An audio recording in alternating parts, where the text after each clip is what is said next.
habitantes do universo 616, setor 2814, Ilhas de Avalon, bairro do Limoeiro, Patópolis, estamos retornando ao Banda Nerds, que ele ficou parado aí, inativo 2 semanas, tive alguns problemas bem sérios para tratar, tanto de trabalho, do outro canal, de família, enfim, mas, como havia prometido, finalmente chegou o momento de fazer o vídeo do André Matos, né? O André Matos, quando a gente já estava pensando no canal, infelizmente veio a falecer, e aí a gente pensou no momento de fazer esse vídeo que era no aniversário dele, que é hoje, né? Esse vídeo saiu no sábado. Se você está assistindo esse vídeo no sábado, hoje é aniversário do André Matos, o maestro André Matos, e eu tô aqui do meu lado com o Ingo Stram, que foi o cara que introduziu lá o metal na minha vida. Na verdade, assim, eu escutava Iron, né? De criança eu gostava muito de Iron Maiden, cresci escutando Iron, mas é isso, metal pra mim era Iron Maiden e eu escutava o resto de músicas, existia Iron e todo o resto. E aí, com ele, eu fui conhecer Helloween, que é hoje uma das minhas bandas preferidas, com um vocalista que eu adoro, que é o Michael Kiske, que está junto do André Matos ali, entre os vocalistas que eu mais gosto, é ele, o André Matos, né? O Kiske, o André Matos e o Bruce Dickinson, porque o primeiro a gente nunca esquece, né? E a gente vai falar um pouquinho do porquê do André Matos, por que ele é tão importante no metal e o nosso contato, o pouco contato que a gente teve com ele, infelizmente muito pouco, era pra gente ter tido mais contato, mas, cara, a gente foi em muito show do André Matos, né? Foi o cara que eu mais fui em show na minha vida. Eu contei mais de 10 e um deles aquele especial que tinha 200 pessoas, né? Qual? O da Yamaha. Ah, tá. Foi um pocket show. Foi um pocket show que ele tava no piano, ele cantou Queen, cantou Who Wants to Live Forever. Ah, tem isso no Facebook até. Tem, Inclusive depois a gente pode tentar deixar os links dessas coisas. Só tem no Face, né? Inclusive vocês vão ver minha bandana lá. Alguém deve ter colocado no YouTube. Alguém deve ter colocado, a gente vai procurar depois e se a gente achar, a gente coloca o link aqui. Ô Ingo, você começou mais cedo, né, com essa trajetória. Você acompanhou o trabalho do André bem. Como é que foi seu contato de cara com ele? Ah, isso foi quando eu era adolescente ainda na escola. Naquela época que não tinha CD player, não tinha internet, então cada época que você gravava uma fita cassete, fazia uma coletânea para um amigo, para alguém, te entregar uma fita virgem em troca. Foi nessa, assim, um cara gravou para mim, um conhecido gravou algumas músicas de metal que eu não conhecia, e tinha um Viper lá, que eu já falava, Viper, André Matos, tem que escutar isso aí, não sabia quem era, deram o disco Future of Fate, que tem a Living for the Night, né, que é a música clássica.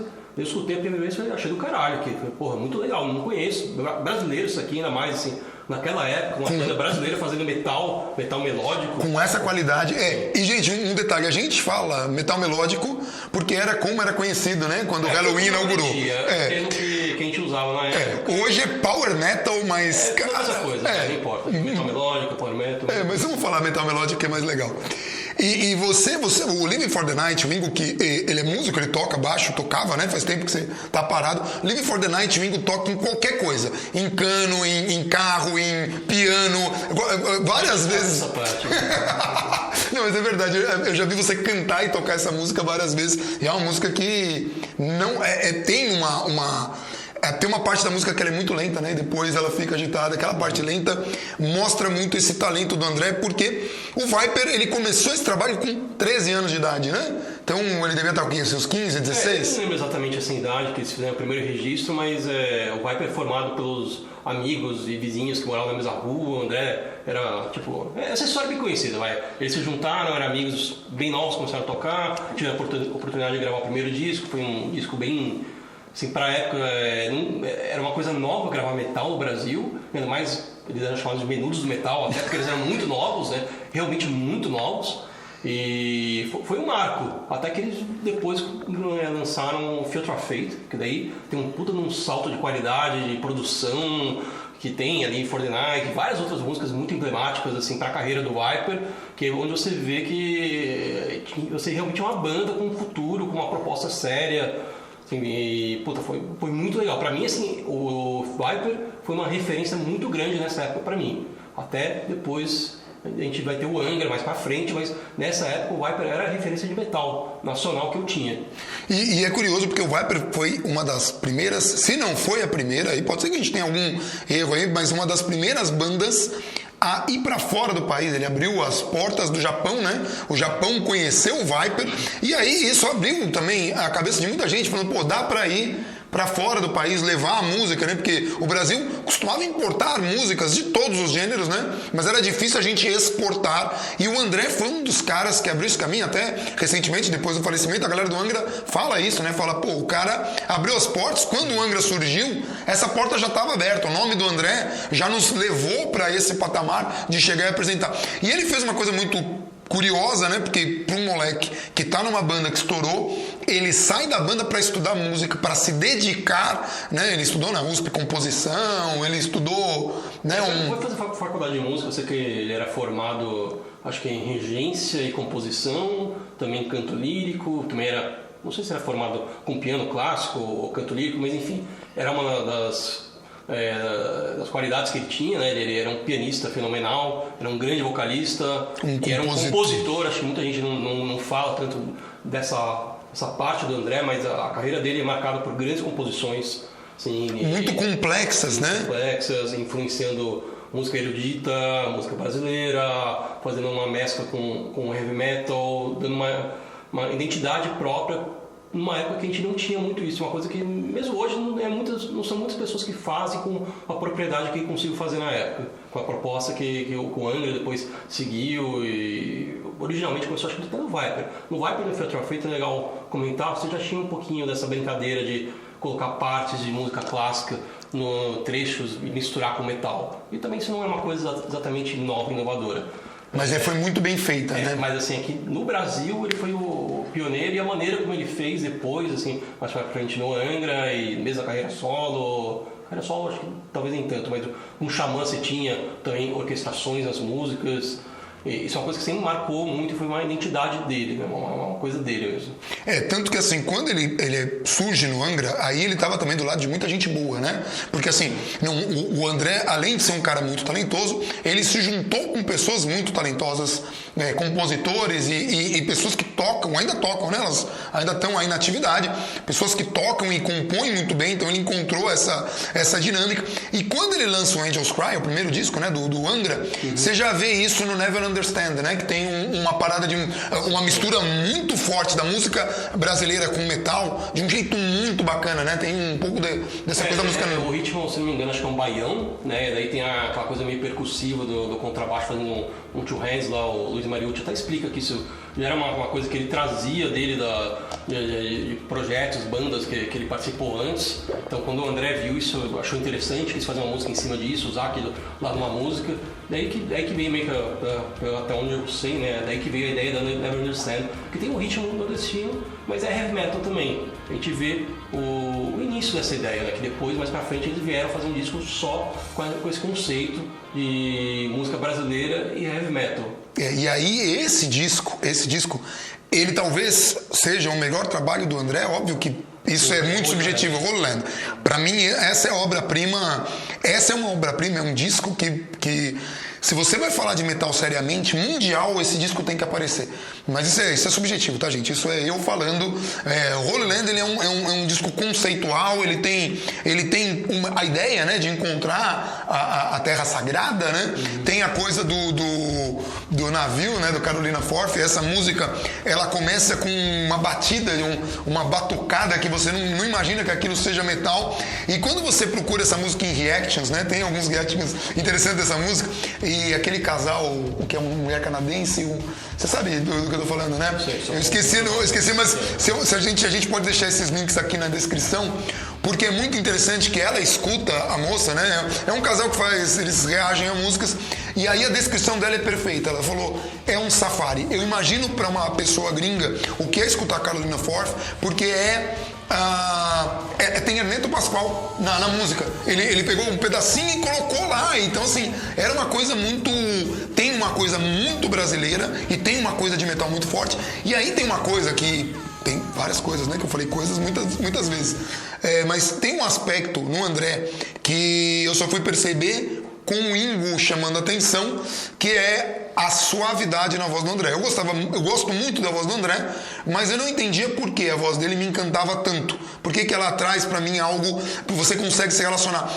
Com o André e com o Kiss, que eu tenho até mais essa O Michael Kiske, vocalista do Halloween. Do Halloween, eu tenho me toca mais até do que o Bruce. O Bruce é aquela coisa forte, ele é o maior frontman do metal pra mim também, né? Tem gente que vai preferir Metallica e tal, pra mim Bruce Dickinson é o cara que faz isso, mas tanto o Kiske quanto o André Matos conseguem cantar com suavidade, mas no caso do André isso é uma característica. No Kiske não, o Kiske tem músicas que ele usa bastante, ele emprega força na voz, mas o André não, a voz dele sempre é suave. Então, quando alguém vai cantar uma música do André, como aconteceu com o Falaschi, né, que ele sucedeu o André no Angra, ou mesmo agora o Leone vai cantar a música do André, você percebe que eles colocam força em lugares que o André, né, não colocava, ele cantava com muita suavidade.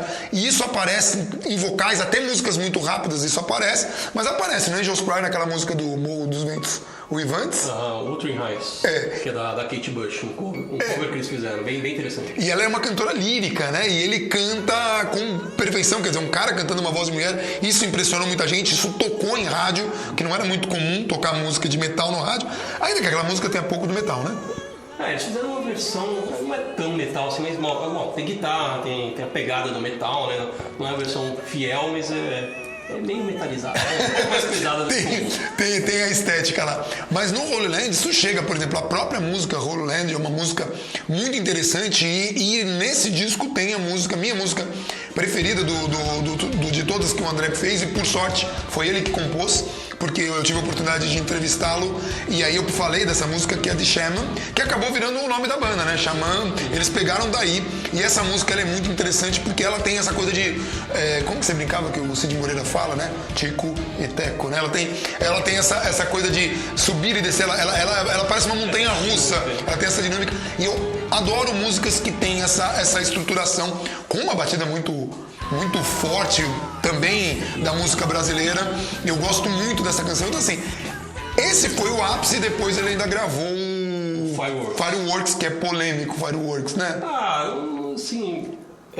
A banda já estava começando já tinha um desgaste, né? Depois eu não sou um especialista nisso, mas até onde eu sei, depois do Holy Land, depois de todas as turnês, a banda já estava começando a ter um desgaste, tanto é que eles fizeram...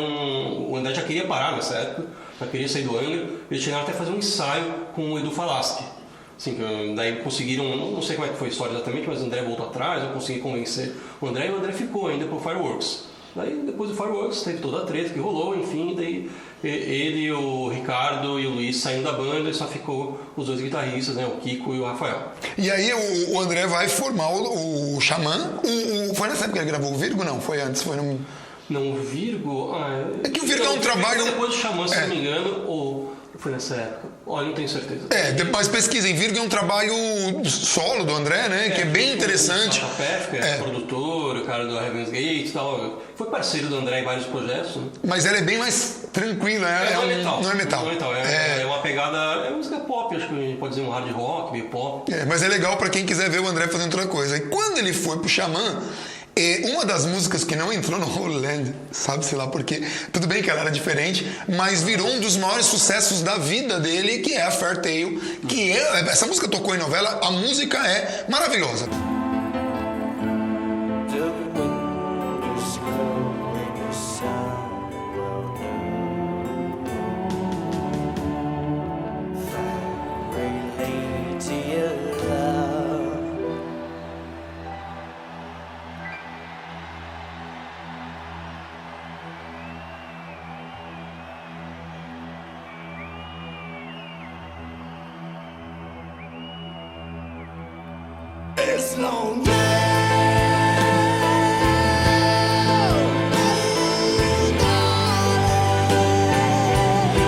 Aliás, a gente vai deixar aqui uma playlist do Spotify que eu coloquei várias músicas do André e a única regra é eu não repetir músicas do disco, com exceção da introdução, porque o metal melódico, isso foi uma coisa que o Halloween introduziu, ele sempre tem uma introduçãozinha, né, de 1 minuto e tal, como se fosse a apresentação do disco. E como eu comecei com o Holy Land, e terminei com ele fazendo um cover de Want to Live Forever, né? Que ele cantou ao vivo.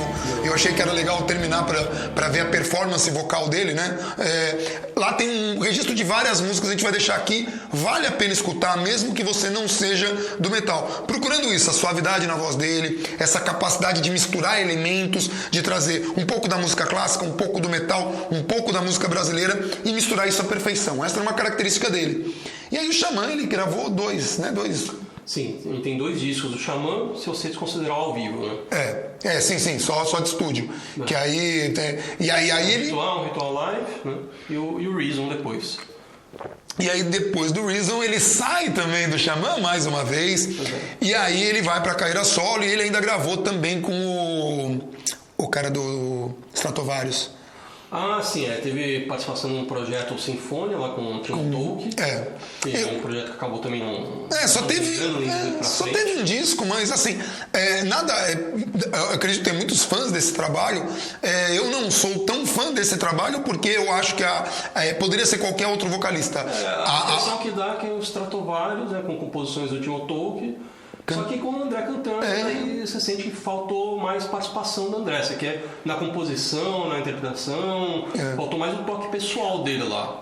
Parece que ele só tá interpretando mesmo. Tanto que na minha playlist não tem nada do Sinfonia, não tem. E aí ele vai pra carreira solo e ele lança 3 discos na carreira solo, né? O Time to Be Free, que pra mim é o que eu mais gosto da carreira solo dele, né? Acho muito bom esse disco. O disco é incrível. O Mentalize é bom também. Mas o Mentalize é bom. O Rio tá no Time to Be Free, né? Você gosta muito do Rio, né? Sim, o Rio é bem legal. E o Mentalize tem uma história, a gente já vai contar. E pra encerrar, ele terminou com The Turn of the Lights.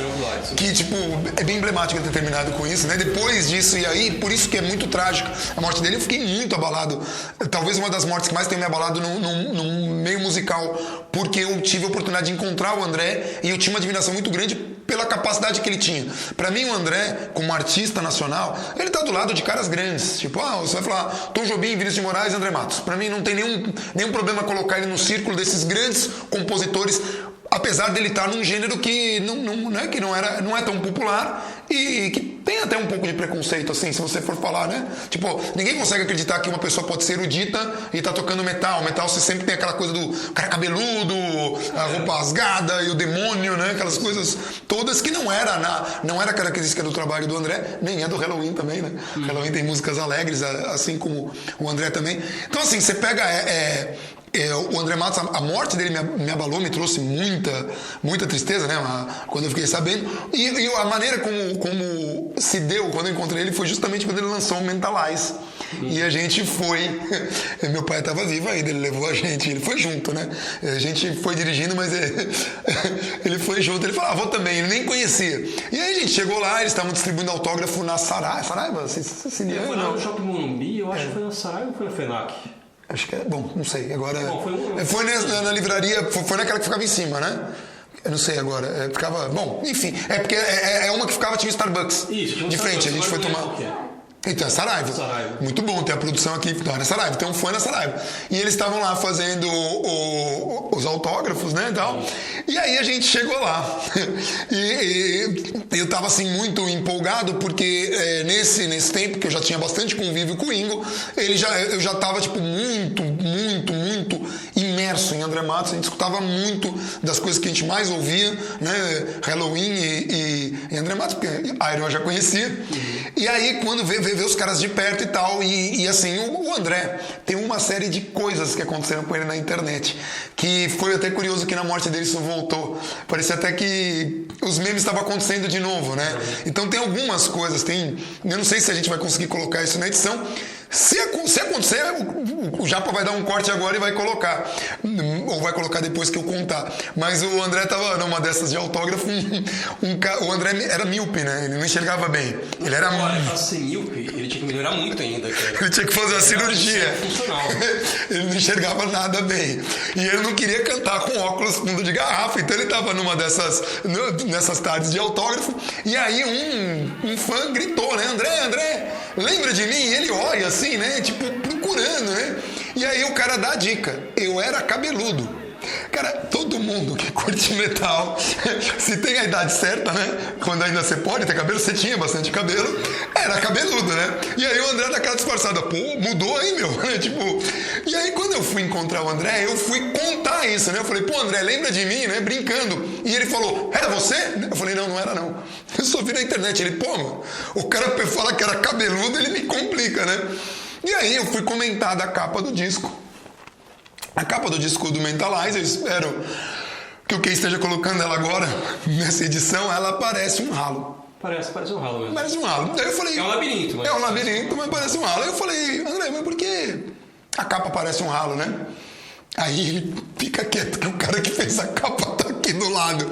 E assim, você já via que o André, ele tratava fãs de um jeito muito carinhoso, dava uma atenção absurda, por mais idiota que o fã pudesse ser como eu, que tava falando de coisas aleatórias ao invés de falar de coisas, né? Isso é uma coisa bem legal de comentar, que é o lado pessoal do André. Claro que como fã a gente tem pouco contato, até porque o André é uma pessoa muito reservada, mas as poucas vezes que a gente teve contato com ele, ou as entrevistas que eu vi, assim, ele sempre foi extremamente atencioso, ele sempre parou o que estava fazendo para conversar com o fã, para ouvir o que o fã tem a dizer. Ele nunca foi alguém que não se mostrou indisposto, não importa a situação. Então isso é uma coisa bem legal de se falar, assim, que ele era muito educado e muito atencioso, muito respeitoso.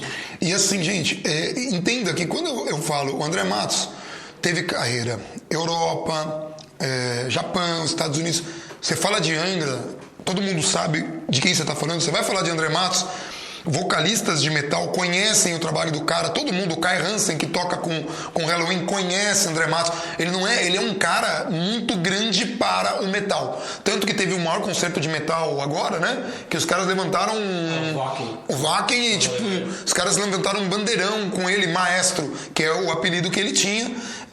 Como ele era conhecido, né? O Maestro. Então, esse cara, porque assim, quando você fala assim, ele era carinhoso, aí o pessoal fala, mas você não tem ideia da grandeza que o cara tinha. Ele era um cara gigante. E ao mesmo tempo, na carreira solo, ele tocava em lugares pequenos, fazia shows pequenos que a gente se assustava. Ele foi tocar naquele... Foi no Casebre? Não, foi no Casebre que ele tinha um show? Não. Foi o do Holy Land.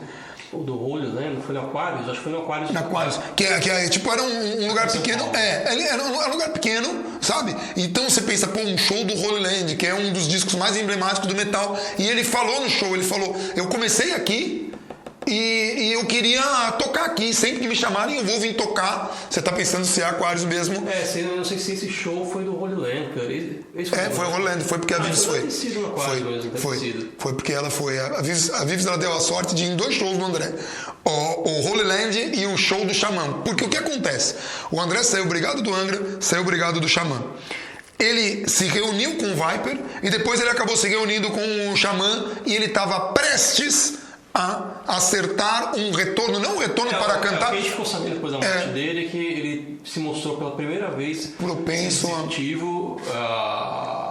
a conversar com o pessoal do Angra, que por muito tempo ele se negava, sempre comentava em entrevista, ele falava que não tinha sentido, não tinha motivo.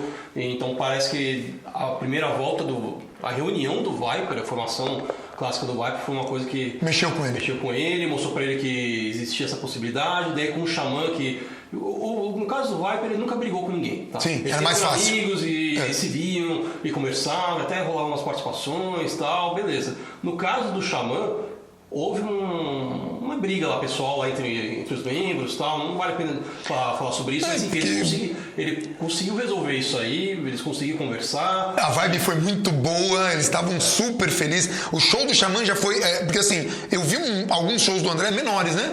Um show pequeno. O show do Xamã foi aquele show grande. Sim. Aquele show, e foi maravilhoso, o cara tava empolgado de novo, você percebia aquela energia. E assim, tudo bem, essa foi a despedida dele, eu acho que foi uma despedida muito digna. E é uma pena, porque pra mim, quando eu fiquei sabendo do falecimento do André, foi a Vives que me acordou, tinha passado uma noite em claro, tava dormindo, eu desligo totalmente o celular, já tinha me ligado umas 200 vezes, e aí a Vives falou, ela já falou assim, o André morreu. Eu falei, oi? Porque ela já quis me dar de sopetão a notícia, ela falou, o André Matos morreu, olha isso aqui, olha isso daqui, e aí eu não consegui acreditar, porque não fazia sentido, o cara não tava doente, não tinha nada, simplesmente ele morreu, a morte dele. Acho que 5 dias antes ele tinha feito um show do Xamã com... Puta, qual que é a banda mesmo que ele tocou? Ih, não vou lembrar agora. Que abriu o show? Foi um festival que o Xamã tocou e tem aquela banda de ópera metal ópera lá que ele faz participação. Então. Summit. Sei. Não é vantagem. Não é vantagem. É vantagem. Então, e aí assim, tipo, quer dizer, o cara tava... Durante a semana eu vi no Facebook uma foto dele com o João Gordo, que naquele festival o Ratos também tocou, daí o João foi lá atrás do André pra conseguir tirar uma foto dele, com ele, assim, então assim... Esse era o André, cara. Estavam rolando, assim, as coisas estavam acontecendo. Ele não é que ele tava afastado de ninguém e de repente veio notícia, não. Todo mundo estava vendo as coisas acontecerem e tinha muita esperança sobre qual era o futuro do Xamã, o que o André ia fazer. O André estava com um projeto com o Robertinho do Recife, que ele já tinha anunciado. E assim, tinha uma reunião para os caras gravarem um disco com o Xamã. Exemplo do que aconteceu com o Kiske, que a gente pode contar em outro vídeo. Eu tô até com a camisa do Halloween, tenho um tatuagem do Halloween, porque foi o melhor show que foi na vida, foi aquele reunião do... Exemplo do que aconteceu com o Kiske saiu do Halloween, teve a briga, ele voltou. A gente estava esperando que ele voltasse pro Angra, pelo menos para um show. Mas pro Xamã... havia uma probabilidade muito grande dele voltar pra banda, porque a banda não tava em atividade. De repente a banda fazer um disco de estúdio novo, seria muito legal ver isso. E aí a gente até pensou, caramba, se tiver um reunião do Angra, isso é nossa cabeça, tá? De repente pode ser um show Xamã e Angra, sabe? E o André participando de algumas músicas do Angra e cantando. Era o sonho de todo mundo, vai ficar na imaginação de todo mundo. É uma pena que fique na imaginação, é uma tragédia. Mas quando ele fez... ainda na carreira solo, um disco de comemoração do Angels Cry, que tava até o Zaza, que eu falei Zaza e ele falou Zaza, mas ninguém sabia a pronúncia a gente só lia a respeito do cara, foi bem legal, vou entrevistar ele. O Zaza, ele fala que ele queria muito tocar algumas músicas que ele tinha ajudado a criar. Isso, o Zaza, ele participou da formação Angels Cry, né? Acho que da demo da Rich Horizons. Se não me engano, é ele que gravou a demo, mas ele não foi pro estúdio, né? Foi antes do Kiko, o Kiko entrou no lugar dele. E aí ele falou, cara, ele adora dar aula, ele dá aula ainda. E aí ele falou, pô, eu tive a chance de tocar e tal. Nesse show, a gente tava com aquele canal BTV e a gente foi entrevistar o André Matos. E aí que aconteceu, finalmente, a história que dá título para esse vídeo, se eu coloquei o nome certo, que é o dia que convidei André Matos para tomar cerveja. Infelizmente ele não foi, mas eu vou contar o contexto. A gente pagou o meet and greet para poder falar com o André. E aí, como eu ia tocar uma banda voodoo, alguma coisa de entrada, você lembra? Não? É thrash metal, eu não sou muito fã de thrash metal. Eu gosto de metal melódico porque eu adoro melodia. Né? Então eu tenho, sei lá, quando eu era moleque, cresci escutando Led Zeppelin, eu gosto muito de melodia. E aí eu falei, não quero escutar isso, vamos tomar cerveja aqui do lado. Tinha um barzinho do lado da casa que foi esse show do Angels Cry. Então a gente ficou tomando cerveja na mesa, aí parou, na frente do bar parou uma picape, a gente tava no fundo do bar, né, na mesa, parou assim um furgãozinho, né, e aí a gente olhou, porque, sei lá, parou um furgão, aí desceu um cara do carro, né, e a gente ficou olhando, né, e aí o Ingo falou, cara, é o André. André, aí aquele coletezinho que ele usa direto com a bandeira da Alemanha aqui do lado, aquele óculos lá que ele usava, né. Tem mais uma história boa pra contar, que quando ele foi autografar, meu pai comprou um CD pra mim e um pro Ingo, né, aí o Ingo falou, Ingo, e ele escreveu Bingo. Aí Pingo. Aí o Ingo falou, Ingo. Aí o André fez aquela cara do tipo, é óbvio, porque ele fala, aliás, o André falava 6 línguas, né? Alemão, francês, português, espanhol... o que ele não falava, ele arranhava, né? Então, japonês. Ele cantou uma música em japonês, inclusive, que eu conheci. Bom, mas aí voltando pra história. O Ingo falou, é o André. Mas o Ingo falou, é o André, com uma naturalidade, como se o André fosse alguém da nossa turma. Aí eu olhei assim, como assim o André? Ele falou, o André Matos. Eu falei, oi? Aí eu corri não, fui andando até ele, né? Porque se eu corresse, acho que ele podia correr com medo. O que esse cara tá correndo? Eu cheguei do lado dele e falei, oi, André. Bem assim, né? Tipo, oi, André. Aí ele, oi. Eu falei, então eu paguei um meet and greet pra poder te entrevistar. E ele fez isso. Ele me abraçou assim, falou, e ficou abraçado comigo assim, né? Aí ele falou, você quer fazer a entrevista agora? E eu fiquei, não, acho que é melhor depois, né? Porque daí você já vai ter emoção do show e tal. Acho que eu até deveria ter feito. Agora você tá fazendo. Agora eu deveria ter feito. Mas é que assim, cara, você tá abraçado com o André Matos, assim, sua cabeça não tá funcionando bem. E aí, nesse momento, a gente tava ali conversando, depois que eu falei, pode ser depois do show, ele falou, acho que é melhor mesmo, né? Vai ser um show legal, eu tô mal ansioso. Ele tava ansioso, você imagina eu. E aí, ficou um segundo daquele silêncio, eu olhei pra mesa e falei, você quer tomar uma cerveja com a gente? E cara, isso foi muito bizarro. Porque ele olhou pra mesa e ele ficou olhando um tempo assim, com uma cara assim, pensando. Ele não falou assim, não. Ele ficou pensando. Aí ele olhou assim pra mim e falou: cara, eu até queria, mas sei lá, eu vou fazer um show de 3 horas e pouco, porque ele ia tocar músicas do disco do...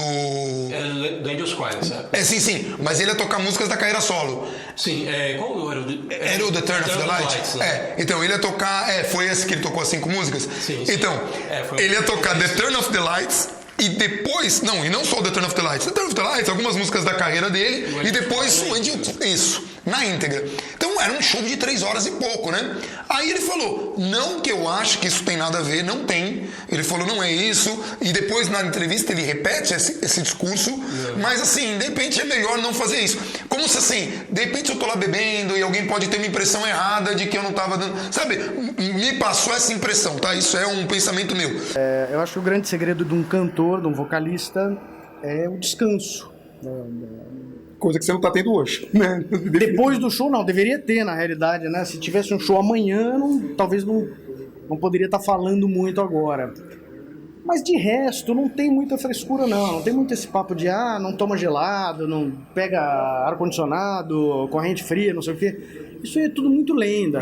Mais mito. Ele falou, não pega bem, mas... Ele pensou muito, e quase que a gente tem a honra de estar sentados do lado do André antes de um show tomando cerveja. Enfim, pro bem do show não aconteceu isso. Foi um puta show. Foi um puta show. E aí tem uma característica que a gente tinha acabado de comprar o The Turn of the Light, e aí a gente já puxou e falou, vamos escutar mais aí o disco e tal, né? E a gente pegou a versão, a gente conseguiu achar a versão japonesa do disco, que tinha 5 músicas a mais, porque os japoneses eram tão fãs de André, só tem isso, esse bonus track, só tem na versão japonesa. E os japoneses são tão malucos por André Matos que ele falou, cara, eles me fizeram gravar 5 músicas, uma em japonês.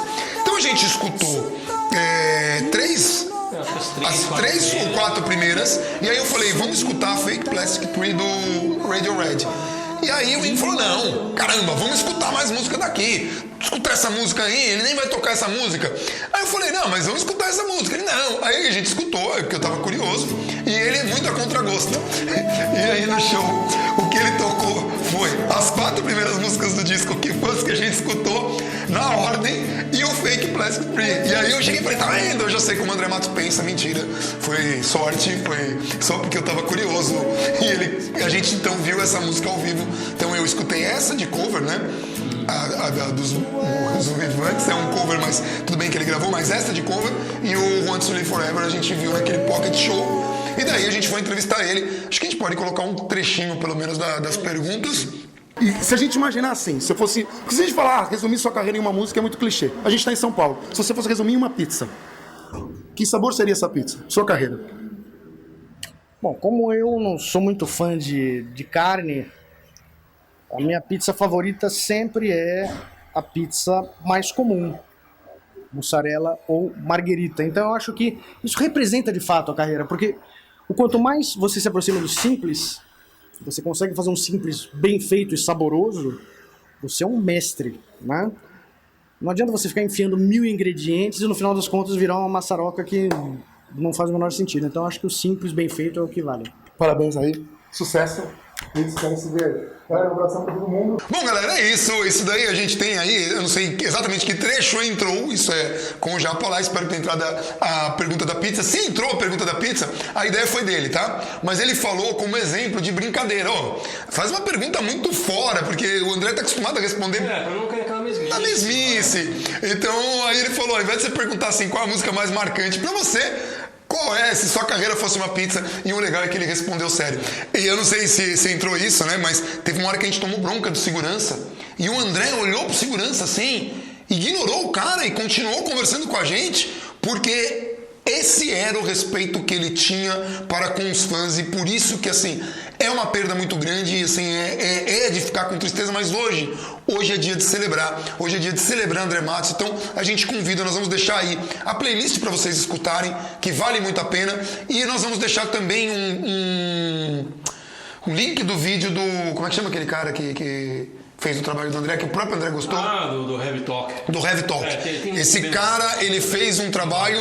ele tem vários vídeos com o André, mas ele fez um contando quem é André Matos, que o próprio maestro viu e elogiou esse vídeo. Então a gente vai deixar aqui como sugestão para que vocês assistam. E, gente, quem puder, curta esse vídeo, divulga esse vídeo, não só pelo canal, que é muito bom que esse canal cresça, mas também para divulgar André Matos, porque é uma coisa que a gente produziu aqui no Brasil, um gênio da música que fez história tocando e vale muito a pena conhecer o trabalho dele. É isso? É isso. Um abração para todo mundo e... tem um vídeo aí atrasado do Yesterday, do filme, que eu vou falar um pouquinho de Beatles. Esse vídeo vai rolar também, eu vou fazer com a Vivi, tá bom, galera? É isso, um abração pra todo mundo e até o próximo vídeo.